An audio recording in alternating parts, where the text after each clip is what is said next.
These comedies were laughed at, but not for the right reasons.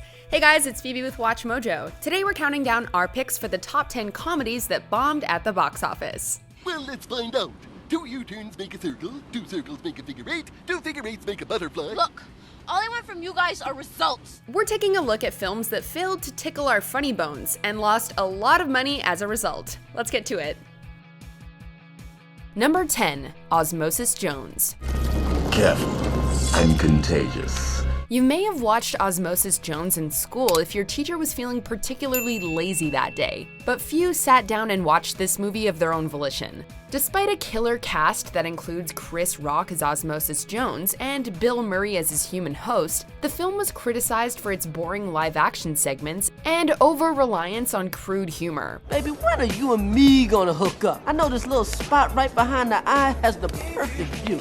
The movie opened in 7th place with $5 million and ended up grossing just $14 million against a $70 million budget. This was the second financial failure in a row for Warner Bros. Animation, following The Iron Giant, resulting in massive personnel losses. No, it was in the crack, right in the stankin' Puckett City. Number 9, Around the World in 80 Days. This adaptation of Jules Verne's classic novel was an all-around mess. It not only significantly deviated from the source material, but it added various ridiculous comedic elements, like changing characters to make them kookier and adding various anachronisms.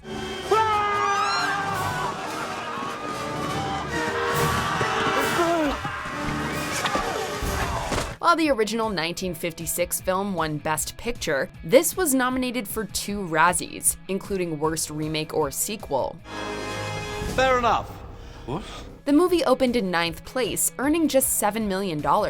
It eventually grossed $72 million, with only $24 million of that being domestic, on a massive $110 million budget, making this one of those rare Disney flops that no one really remembers.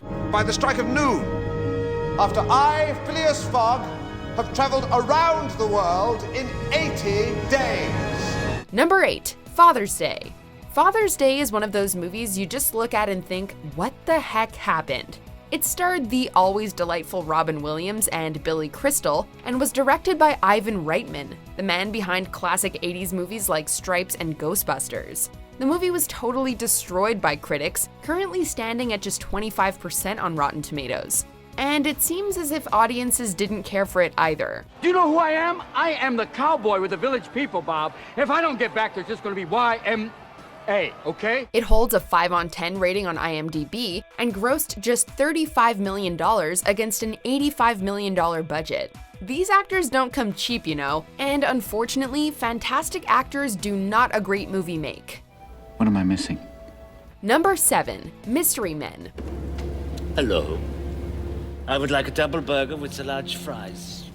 Mystery Men is one of the most quintessential 90s movies.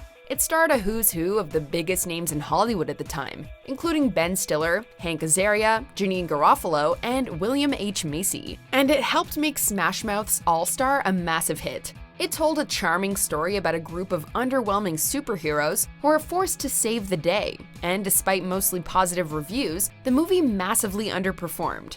You'll have to pretend to be a superhero somewhere else. Really? I see. It opened in 6th place and grossed $33 million on a $68 million budget. Despite its performance at the box office, the movie enjoyed success on video and is now considered a cult favorite. Number 6, The Adventures of Bullwinkle. You mean 2 rights do make a wrong? No! I always thought 2 rights made a U-turn. Sometimes making live-action movies out of classic cartoons works. Other times, they fall flat on their faces and lose a whole lot of money. To understand the latter, you need look no further than Rocky and Bullwinkle, or for that matter, the Brendan Fraser-led Dudley Do-Right. Both are, of course, adaptations of the classic The Adventures of Rocky and Bullwinkle and Friends. Despite a rather solid cast, which included Robert De Niro and Seinfeld's Jason Alexander, Rocky and Bullwinkle received a middling response from critics and flopped at the box office, earning $35 million on a $76 million budget. What's the point? I guess the world just doesn't need us anymore, Bullwinkle. Number 5, Hudson Hawk.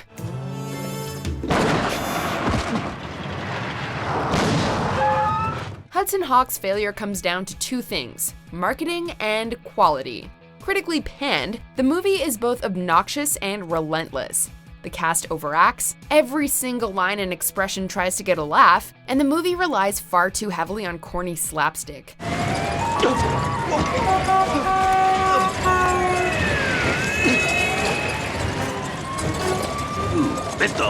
As if to guarantee its failure, the movie was advertised as an action film following the success of Die Hard 2. So you can imagine everyone's disappointment when they found out it was actually a live-action cartoon. It ended up making just $17 million on a $65 million budget, losing the studio roughly $50 million.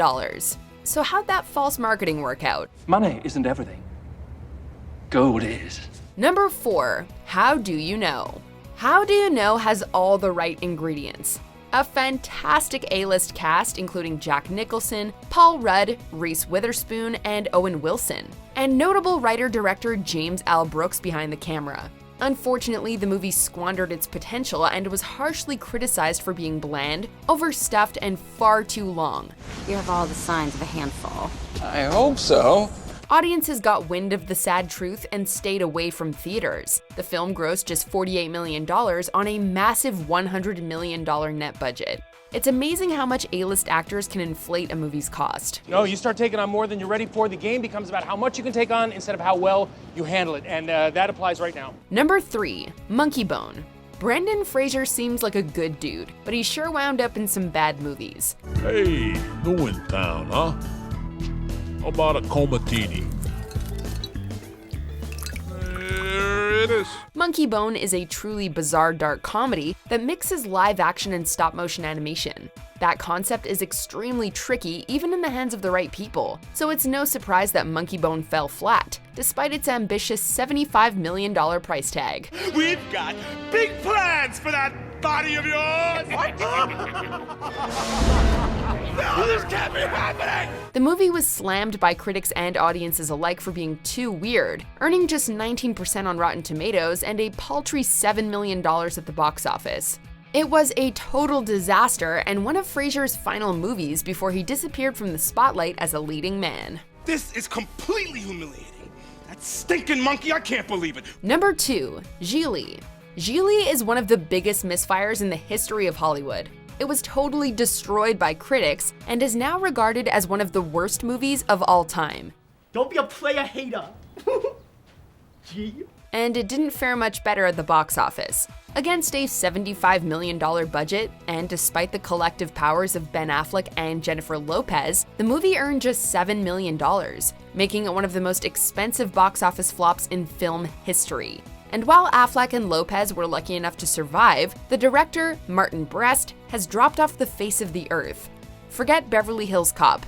He will now always be known as the man behind the legendary Gigli. Believe me, that's all the guy had. You know, it's better than nothing. Before we unveil our most unfunny number 1 pick, and yes, it is a doozy, here are some dishonorable mentions.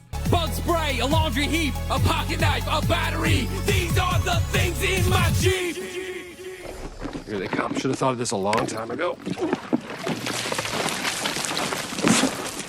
Woo! Ah, that's refreshing. Make sure to ingest some, get that in the bloodstream. Hey, kid, how's it going? Huh? What are you doing here? Spaz boy! Guess it's time for a refresher course. Hey! Okay, snowball fight?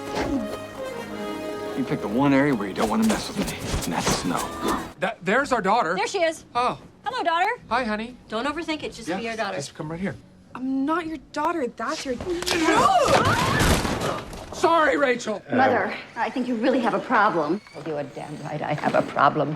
He won't do it to me anymore. That's his limp carrot is the root of all my problems. All my doctors tell me so. Cheers. Before we continue, be sure to subscribe to our channel and ring the bell to get notified about our latest videos. You have the option to be notified for occasional videos or all of them. If you're on your phone, make sure you go into your settings and switch on notifications. Number 1, The Adventures of Pluto Nash. The late 90s and early 2000s were a good time for Eddie Murphy. The Nutty Professor is one of his most famous movies. He killed it as both Mushu and Donkey in Mulan and Shrek respectively, and he starred in 2 Dr. Doolittle movies. Then Pluto Nash happened. This is easily one of the most infamous films in history, known for being utterly horrendous and for losing its studio a ridiculous amount of money. Obviously, you did something stupid. It earned just $7 million on a massive $100 million budget. We're not saying this movie killed Murphy's career, but you didn't see him in much nearly as much after this, did you? Money, and why don't you take these Hillarys? We appreciate you helping us out. Oh, no. Eddie Murphy is certainly making a comeback now, but I don't think anybody's gonna forgive him for Pluto Nash. But what do you guys think? Let us know in the comments or tweet me at Phoebe_WM. And check out this video.